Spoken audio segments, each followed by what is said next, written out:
Hi, everyone. Again, hey, can everybody hear me? Whoever's out there. I can hear you. All right, Ms. Croswell, that's great. I just want to thank each and every one of you, the students and anyone else who's been following this 8-week program. We've come to the 30th, and this is your last lesson before you get into your certification, get into the awards and the competition. And in fact, we're going to do a little bit of a few-day competition. A couple more days that we're going to give you to help you not be stressed out about when you turn in your Canvas model.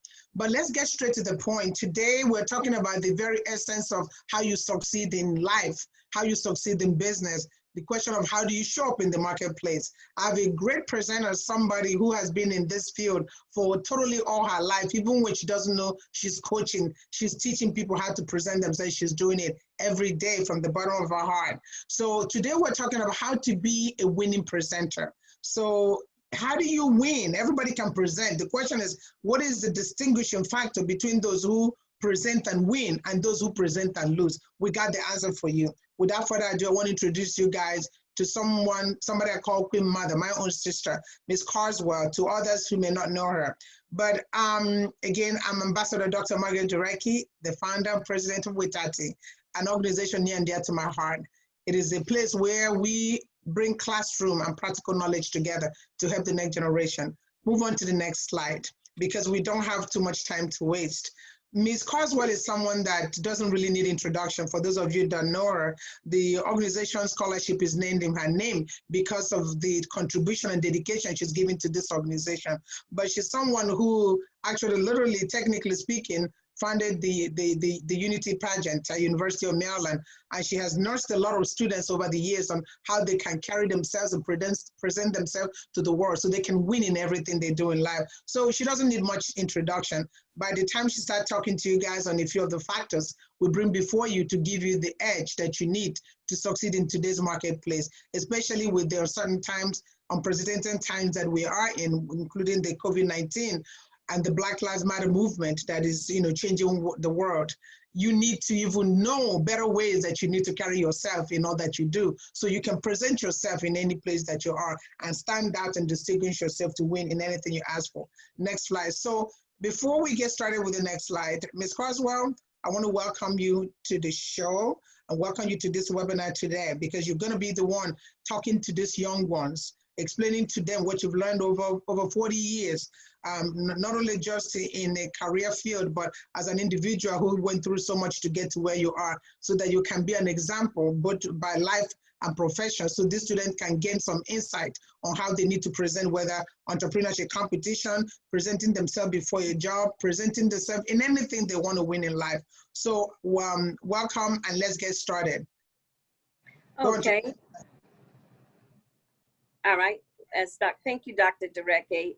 As Dr. Durecki say, I'm Ann Reese Carswell. I'm the Associate Director here at the Nimblewood Culture Center, the building that you see behind me here on the University of Maryland College Park campus. I have been doing a scholarship pageant now for just about 40 years. And also I'm an advisor to a lot of student organizations. So I see every year when they do their presentation, when people are running for position. So I see how, when they are competing, how they act, and sometimes I can kind of feel like why someone won and why someone didn't. So, yeah. So you know exactly you've been there, you've seen them, you've lived it. Some of them come and cry on your shoulders, but you let them know that without preparing yourself to win in life in a way that you present yourself, you're not going to grow. So just because, go to the first slide, please. Just because somebody presented something doesn't mean they are going to win. And it doesn't mean if they didn't win that they are bad. But it's part of growth in life presentation. So we're here just to contain the conversation. We're talking about particularly the next generation, the students who are trying to excel in life, but do not understand even the way they dress, the way they carry themselves is a form of presentation. And particularly those that are competing with the WETATi competition, entrepreneurship pitch idea, there's so much they need to know that they don't understand. as the queen mother that you are, one who has groomed a lot of young people to become great presenters, and some have gone on to be lawyers, doctors, and all of that. That's part of presentation. So we're going to get started with what we call the introduction. And these are your information you shared with us. So I don't know if you can see the screen as I do, but the first thing we have here is introduction. Why is introduction so powerful when you're doing a presentation? And then you go into the first thing, which is attention-grabbing statistics or funny quote. And that's the first thing you need to discuss or share with us. Okay, let me see. What's the first slide? The first slide is introduction. Attention-grabbing statistics or funny quote. Okay, when you first walk on a stage, you want the judges or the audience to remember you. You need to do something to get their attention. I mean, you don't want to overdo it. You don't want to become a comedian, but you would need to come up with some statistic or something or funny joke. But like I said, you don't want to overdo it and become a comedian. Some people, they use all different types of, from the time that you walk on the stage, you want to show confidence. That's number one, when you walk on the stage. And you want to, whatever your presentation or your product or whatever that you are promoting, you need to have a purpose. You need to make sure that when the audience leave, that they know the reason why you was presenting that particular product or that topic. And that's what you call a takeaway. When they leave, they need to know everything about what you are presenting or trying to present to them. Right. Cool. Next slide then. So that's what I hear you say is that it's not just showing up whichever, however, you have to have intention. You have to have a goal in mind, what you want to achieve when you appear before an audience. And that's something the person needs to think before and prepare and make sure they leave a takeaway that will be everlasting in those people's mind, or maybe end up buying their product or liking them or following them because of how they presented themselves in the introduction page. That's what you're saying, is that? Yes. Okay, cool. So we're going to the next thing there, and I'm learning a lot. I'm learning to be more confident so I can win more in life. So everybody, you are already. and life is a process. It's just like faith. The longer you have faith, the more you grow through life, the stronger your faith. So confidence is also something that is graduating. So these students today are watching this and listening to this. So whatever little confidence they had before, the goal of this is to help them heighten it so that they can come up more, knowing that they have it in them. They just need to know the way forward. So the next point here, Ms. Carswell, you gave us what you call confident body language. And the first one is eye contact. Talk about the importance of body language and why that matters before we go to the very first point, which is eye contact. So you have confidence, body language. You speak with your hands. If you notice, a lot of politicians, they clasp their fists and they have their thumb. If you see Obama and a lot of other politicians do this all the time. You don't want to be fidgeting. If you have a pair of glasses, you don't want to be fidgeting with that. But if you're at a podium and if it relaxes you, you can fidget with it out of sight. But that's how you show, show the body language. You want to stand, straight. You don't want to slouch over or anything like that. Eye contact.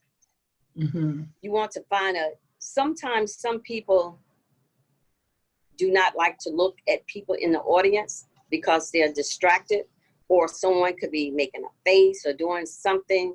But whenever I'm in an audience and someone talking or presenting, I always try to have a pleasant face. But everyone don't do that. So you want to find a spot on the wall or stand right above the person's head because you don't want to get distracted. So because sometimes some people will do things to distract you, but you have to be focused and not get distracted. And that means finding a focal point. So that way you're focused like a laser focus. So that way you don't get anybody to distract you, to throw you off of what you're saying. Exactly. And I think the next is lengthen. We have lengthen posture. Yeah, lengthen posture. You can be short and have wonderful posture. But stature is everything. Stature is your overall presence, and you can be short and have good. You can be short like me and have good posture, and so that you can show confidence as well as being. You can show confidence as well as being tall and show confidence with poor posture. Sometimes if you notice, and especially this is with tall women have a tendency to slouch because they don't, but you want to, have good posture. That shows confidence, because you, and another thing is your voice is critical also. You have to have confidence, and you have to make sure anywhere in the room that they are able to hear your voice. Your voice should be flexible, moving from one pitch to another, and you should be able to, and people should be able to hear you. That's really, really, really awesome. Everything you just said, I'm also doing my check because I'm always presenting, right? I'm always presenting. So I'm hearing you, placing that against what I already know, how I need to improve in my own life, because we're all scholars. For as long as we live, we always have to learn. So I really appreciate that. But before you go to head high, that's the next you have on C. Because of the advent of the COVID, now everything is done virtually. Some of the contestants, not some, all the contestants on the WETATi 2020 Idea Pitch competition would have to submit a video. So can you share with us what you know, because we are trying to figure it out. How do they project these things you just talked about if they're going to send in a video? Because at this time, nobody's going to be there to see them, but they still have to be able to fulfill this new etiquette, right? Presentation etiquette in a video. What would you suggest that they do to be able to project this, even if they're videotaping their presentation? Well, first of all, that's good. They should videotape to first, as a practice, to see how they presenting themselves. They want to, they want to practice.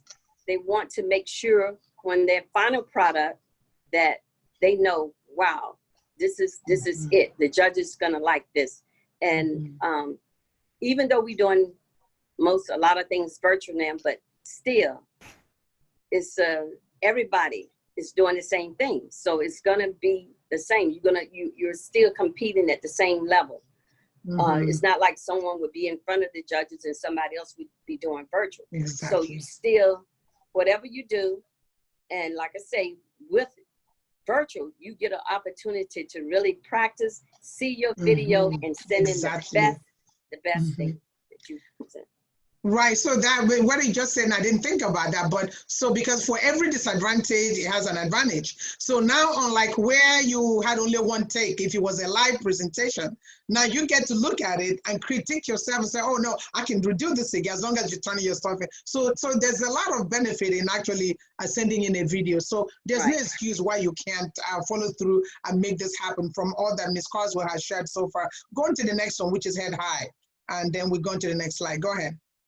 Okay, your head high. You should always hold your shoulder back, sit up like this, and show.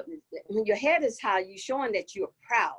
When you walk into a room, walk across the stage, your head up high, so people, it's not like you walking in like Charlie Brown or something like that. You walking in with your head up, and they like, wow, she has confidence. I've seen young ladies walk across the stage in a pageant.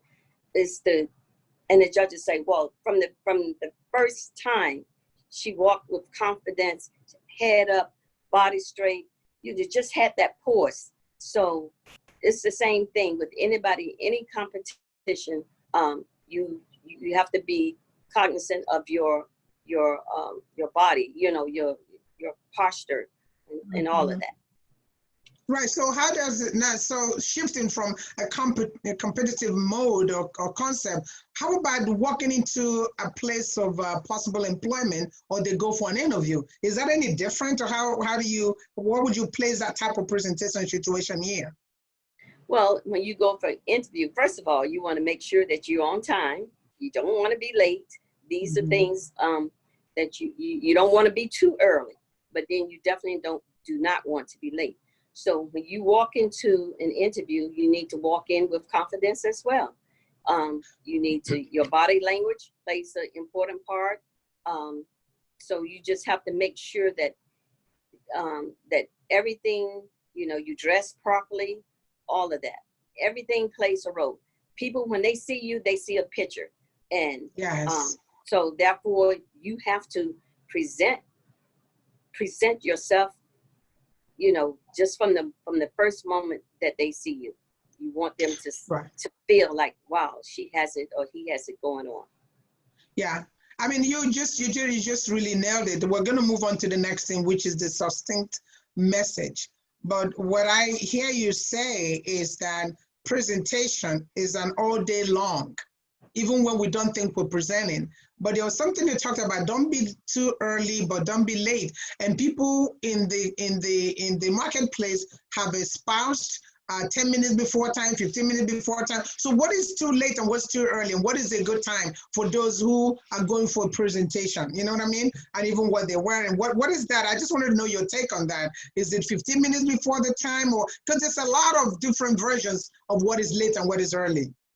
Well, I know for me, if someone shows up 15 minutes or somebody say, oh, your interview is here, I'm like, dang, it's not even, well, I figure you should be there at least 5 to 10 minutes early, but not to go in to the person's office.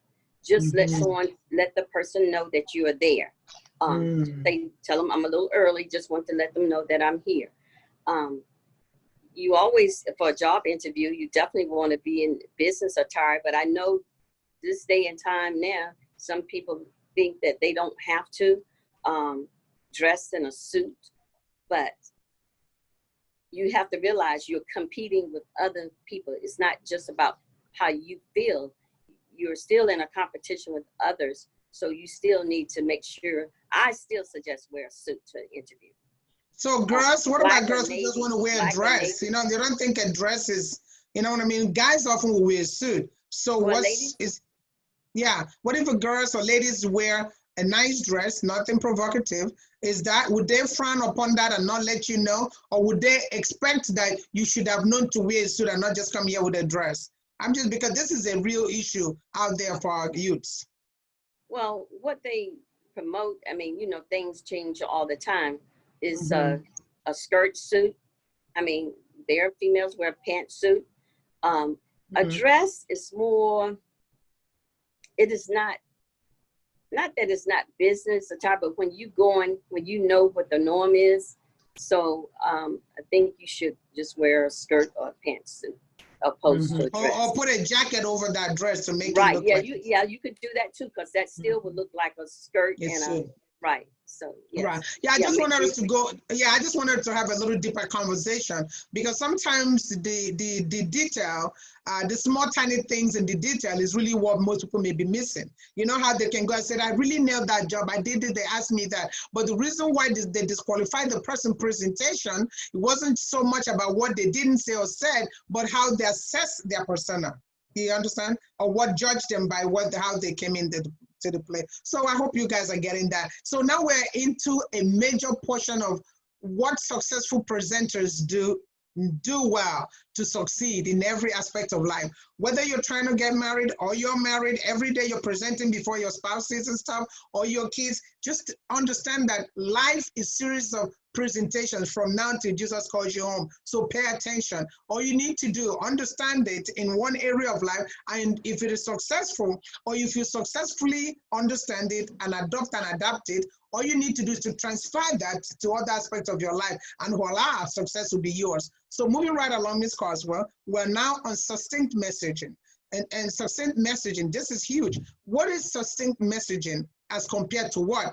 Before we go into the three classification you shared with us. Okay. I would like to, you're right. We're all are public speakers, whether we know it or not. Yeah. Our everyday life, anything that we say it a certain way. So we are that every day. So when people say, oh, I don't like public speaking, you know how we know some people that say that. But succinct message, you want to be clear, precise expression in your words. Sometimes people rattle on and on and on and on, and they overtalk or talk too much, and people talk themselves out of jobs too. In a lot of time, I've seen that happen. You know, they share too much information. They just talk themselves in a corner, and that's the same thing in the pageant that I do. We have a question. Sometimes some contestant, they will have nailed the question, and then they don't know when to stop. They just keep going on, then they don't know how to get out of it.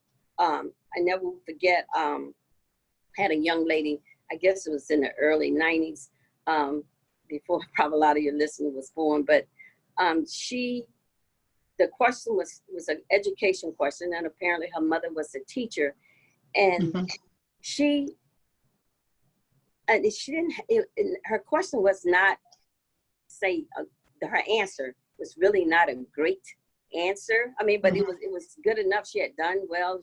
Her talent was singing. So she had done well in everything. And one thing that I did notice about the pageant that I did, it would always be the question that would make and break people.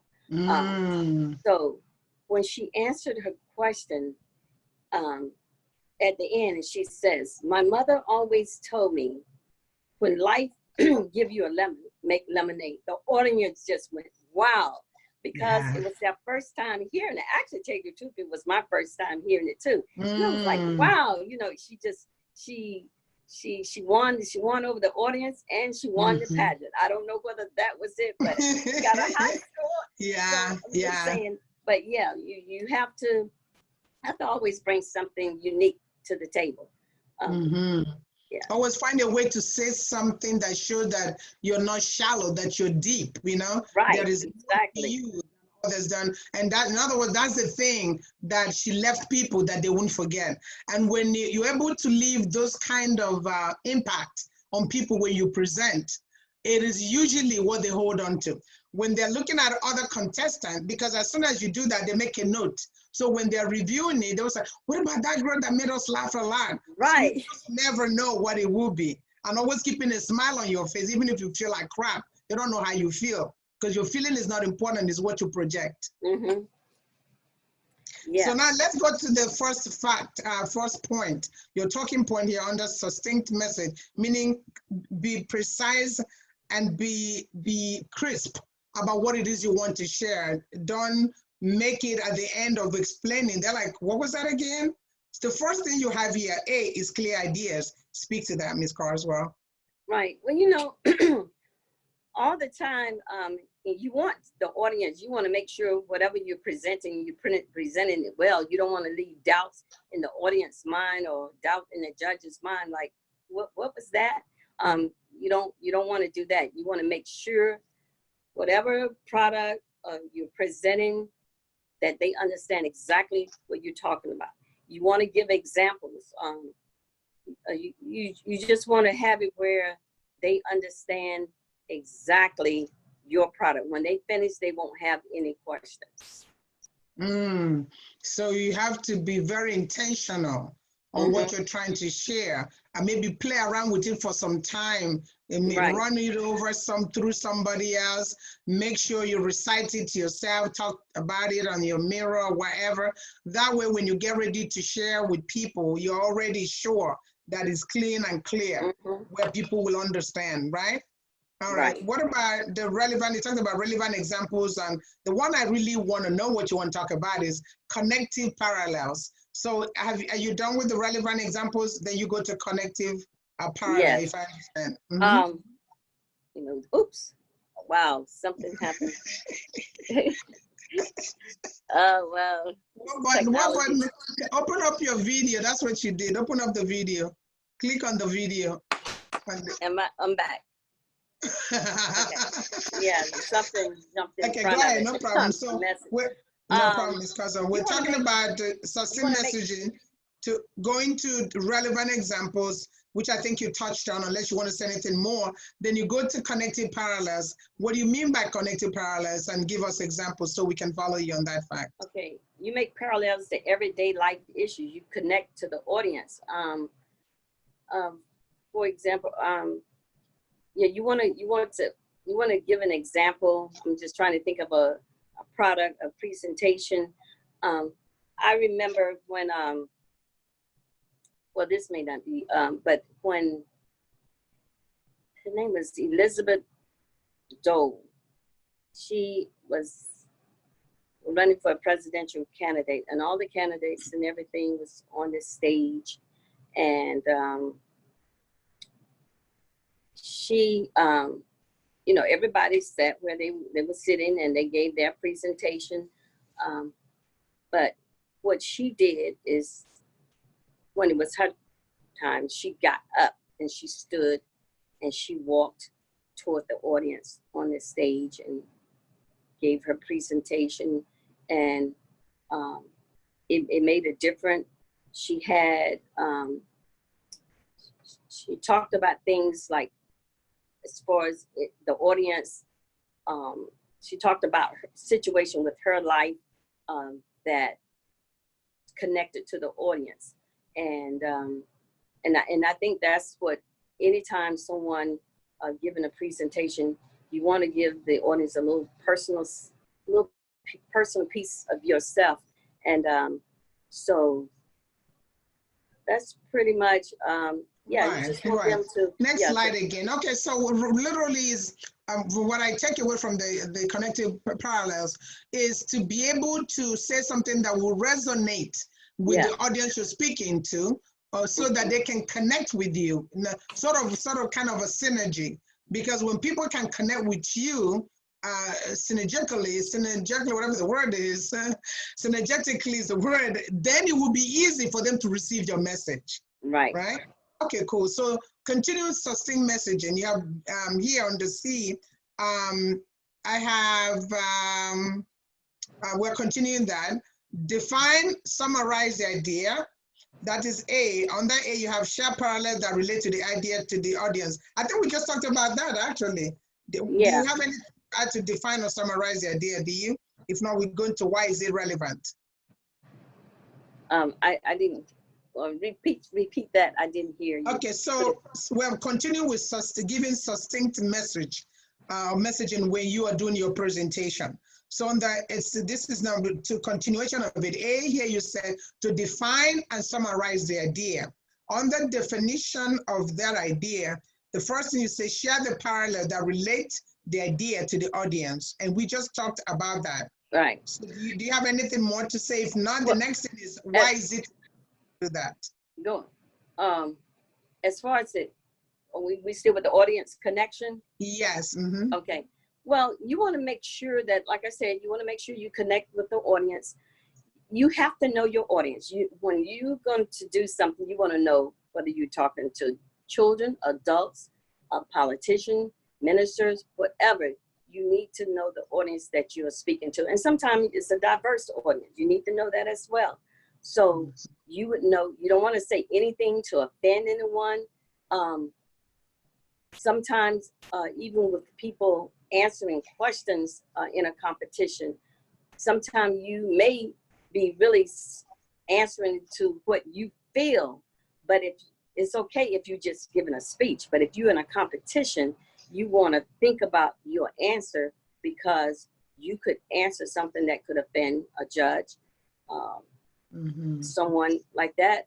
You know, I guess it doesn't matter so much about the audience, but you definitely don't want to say anything that to offend a judge, someone that's scoring you. So some of the things that you do to keep your audience attention, you can do things. This is for just generally speaking, not necessarily competition, because you wouldn't do this, I guess, with the competition. Sometimes people they'll put a little sticker or something on a chair or on a handrail, or do something, a prop so that people will remember them, because you want people to remember you. You don't want people to forget you, because sometimes in competition, by the time they get to the 10th contestant, if you didn't stand out, then they forget you. They will forget you. You have to do some, because sometimes you never know what place you're gonna fall in. So even if you're the first person, the middle person, or the last person, you want to lead the audience and lead the judges with something when they go, or when they score you, or when they go home, they can say, this person said this, and say that this young lady did this, or this young man did that. So you want to make sure that they remember you, be it a prop. You know how sometimes people have people to repeat after them, or you do giveaways, like Oprah always did giveaways and things of that nature. So you want people to, that people will remember those type of things. Right. I have a question for you. Going to the next slide. The students, some of the students or the youth that are going to watch this letter or watching right now, some of them are going to be presenting their entrepreneurship pitch idea in their competition that's ending. My question to you is, how do they adapt, because they're going to be doing this by video, some of these things you just shared, and their thing is to impress the judge that not only are their product the best that they're ever going to see, or whatever idea they came up with, but they have the persona and the kind of character or personality that they should be looking for on a young entrepreneur. How do they project that based on all that you just shared right now? How do they project that? How do they show that to a judge through the video? You know how, like right now as I'm talking, I'm doing this, you can say, wow, she got confident. How does what you just shared now relate to somebody who wants a judge to say that not only do they have a good idea, but they have the right personality? They may not be, but the way they project themselves, what do they need to do to project themselves to exude that they are maybe what they're not even, but right. You know how they say fake it until you make it kind of thing. Right. Well, the best person sometimes does not always win. Yeah. We know that because when you have a combination of people judging, everybody see things differently. And sometimes, a lot of times people do not understand. Sometimes people lose by 1 point. Yeah. So like that last one, I wasn't judging. Right? That's really sad. So you definitely, number one, like I said, the number one thing is be confident. You gotta command that information that you are giving out. Sharing. You gotta be conversational in delivering the information, and you have to maintain the eye contact with the audience. Or the screen, whatever we're doing these days. So you have to study your material. The audience or the judges have to know that you have studied. Ms. Cosway, you touched your this thing again. No, I didn't do it. I know what happened.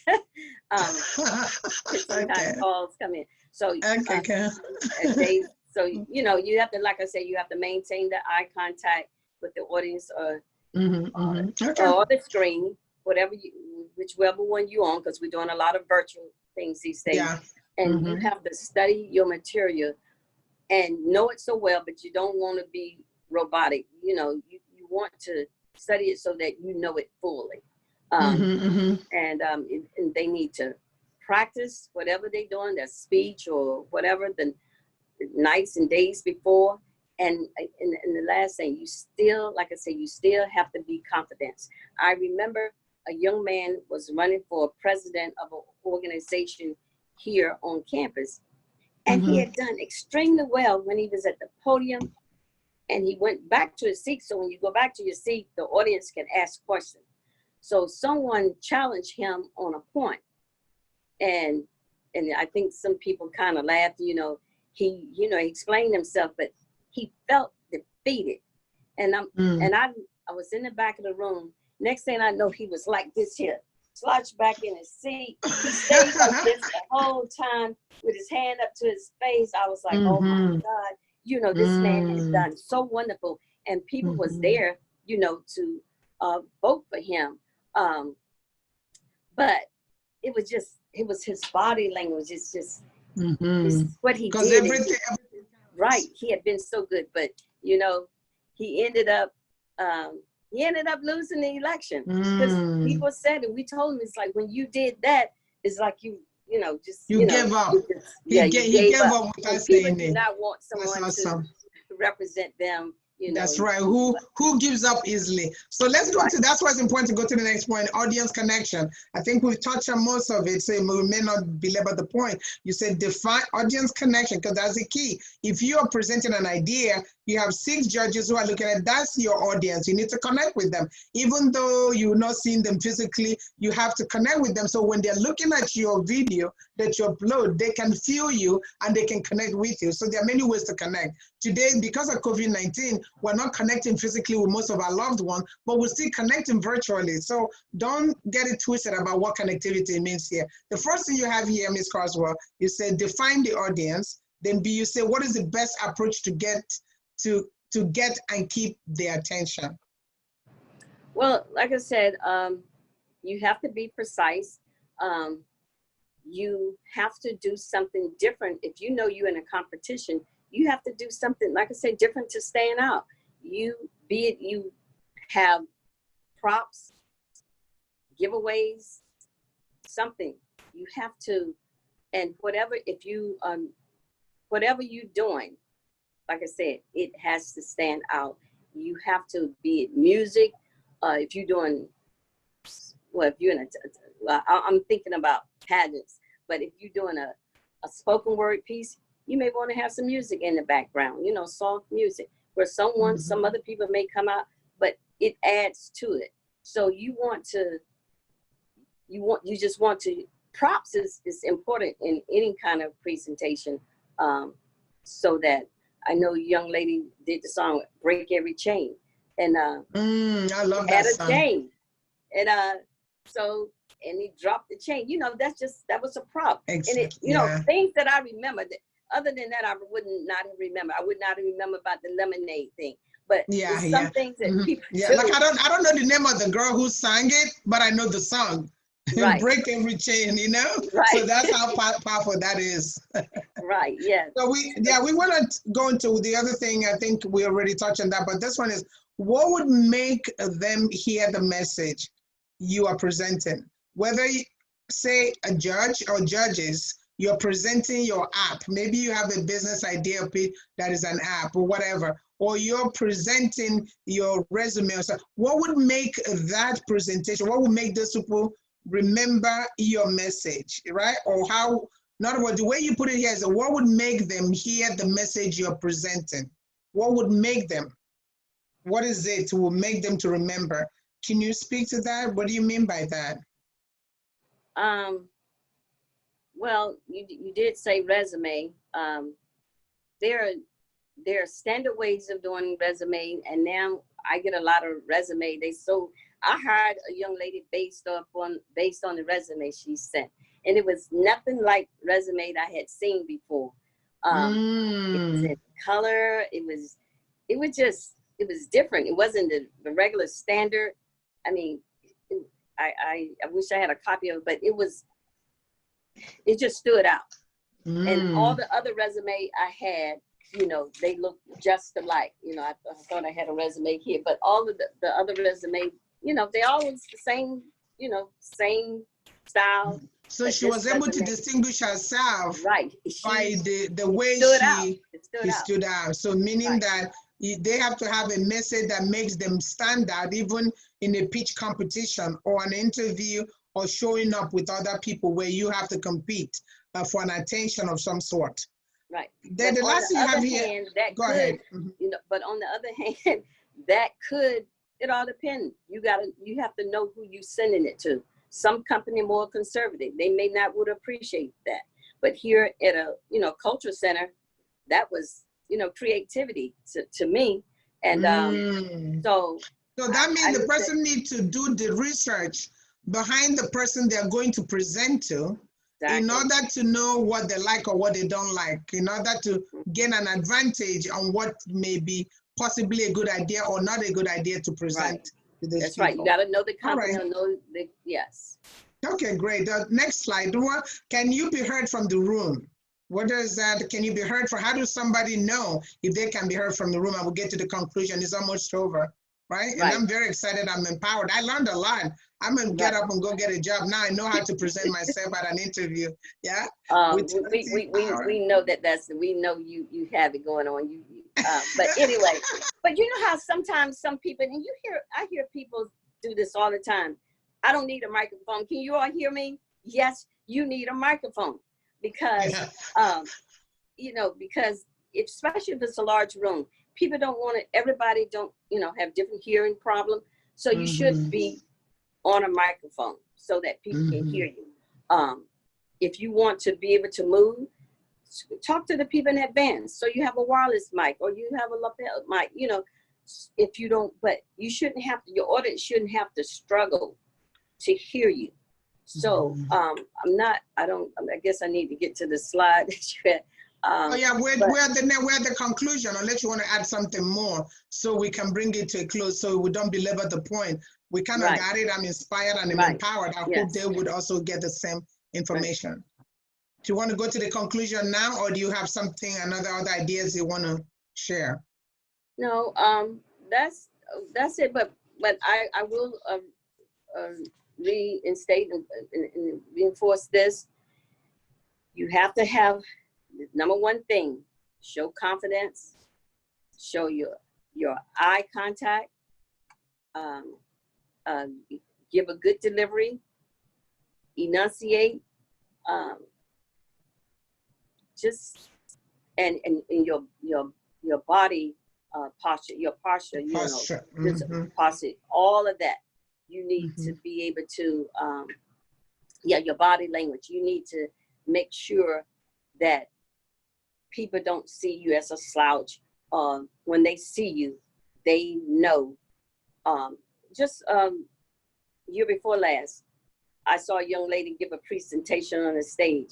I kind of said to myself, wow, she's probably gonna, if she doesn't win, she's gonna be close to it, because the way she walked on the stage and the way she presented and everything, she projected her voice. Just the whole presentation had a PowerPoint. So you just have to know what you need to do, and I mean, practice. Practice. That's really great. I think so. We've come to the conclusion. What we gathered from all that you presented, and I hope the student body understands it. And not even that, even for me, I learned a lot, or if not even learning, not so much about learning a lot, but I kind of affirmed the thing that I've always thought and did. It's like, oh, okay, so I'm doing that good. So I need to continue that. Oh, okay, I need to strengthen this. Because knowledge and presentation like this is not so that you can get everything that was shared here. No one here that is watching this is a fool or hasn't heard any of this before. But the power of repetition, and that's why we read the Bible all the time. The more you read it, the more you hear it, the more you get out of it. So the reason for this is, for some of you who may not understand what it is you need to be doing, you need to hear this, even if you already got some of it. You emphasis is powerful. Now you say, okay, here's the area I need to go and strengthen my knowledge or what I need to do. If you don't always look straight up into the camera when you're speaking, you're gonna have to do that because you're gonna do presentation virtually using a tape. So you can't be doing presentation and you're looking on the corner and looking over here and the camera is over here. I was like, what are you looking for over there? So you need to be able to pay attention to those kind of matters. So conclusively, Ms. Carswell, I hear you say, A, you restate idea as you discussed in the intro, and in B, restate purpose of the presentation, the goals or takeaway of the presentation, or and then inspirational quote.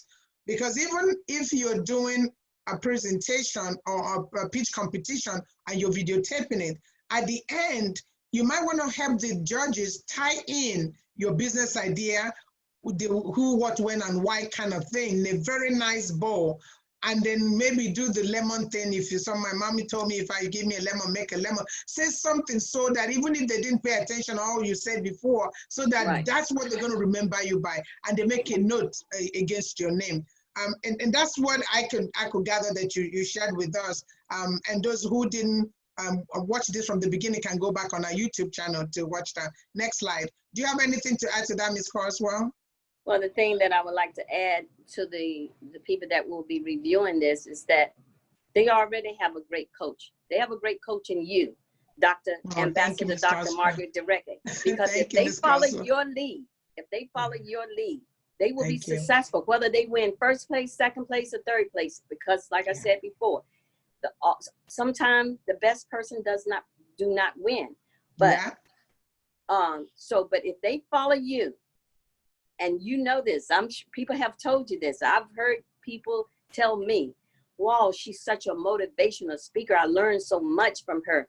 So to the audience that's going to be reviewing this, follow Ambassador Dr. Margaret Dereke, and you will be successful.